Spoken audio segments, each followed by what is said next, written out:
Faly miarahaba-tsika rehetra anio sabata 5 volana avril 2024.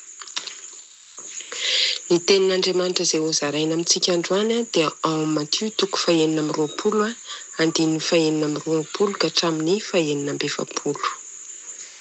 Vakiana ny teny amin'ny anaran'i Jesosy, ny nanorenana ny fanasan'ny Tompo. Ary raha mbola teo am-pisakafoana izy ireo, dia nandray mofo Jesosy, koa rehefa nisaotra izy dia novakiny ka natoro ny mpianatra. Ary hoy izy, raiso, ano, ity no tenako. Ary nandray ny kapoaka izy, koa rehefa nisaotra izy dia natorony azy ka nataony hoe, misotro amin'ity ianareo rehetra, fa ity no rako. Dia ny amin'ny fanekena vaovao izay alatsaka ho an'ny maro ho famelan-keloka. Ary lazaiko aminareo fa manomboka izao dia tsy mba hisotro itony vokatry ny voaloboka itony intsony aho mandra-piavian'ny andro iarahako misotro izay vaovao aminareo any amin'ny fanjakany raiko. Rehefa avy nihira fiderana izy ireo dia lasa nakany an-tendrombohitra Oliva. Ary tamin'izany dia hoy Jesosy taminy, ianareo rehetra dia ho tafitona noho ny amiko ny alina, fa voasoratra hoe, amely ny mpiandry aho dia hiaka ny ondry andrasana. Fa rehefa tafatsangana maty aho dia hialohanareo any Galili.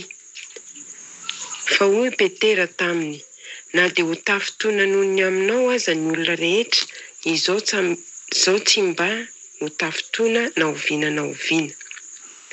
Hoy Jesosy taminy, lazaiko aminao marina tokoa fa ny alina raha tsy mbola misy akomaneno dia andahy intelo ianao.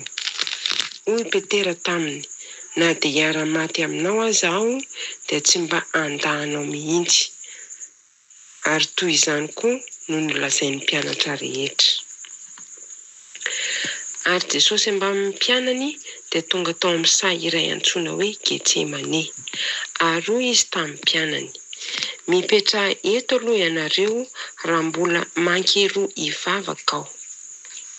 Dia nitondra an'i Petera ambamin'izy roa lahy zanak' Zebedeo izy, sady nalahelo am-po sy ory indrindra.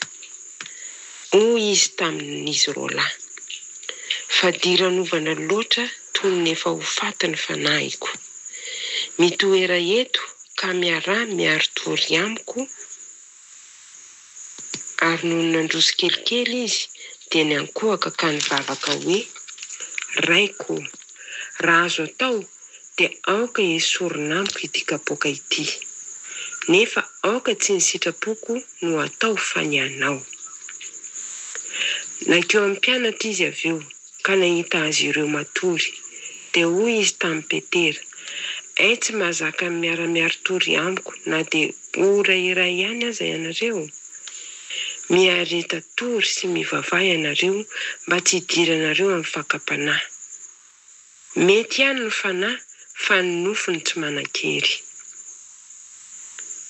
Dia niataka fanondroana izy ka mivavaka hoe, raiko, raha tsy azo esorina ity fa tsy maintsy hosotroko dia aoka ny sitraponao no atao.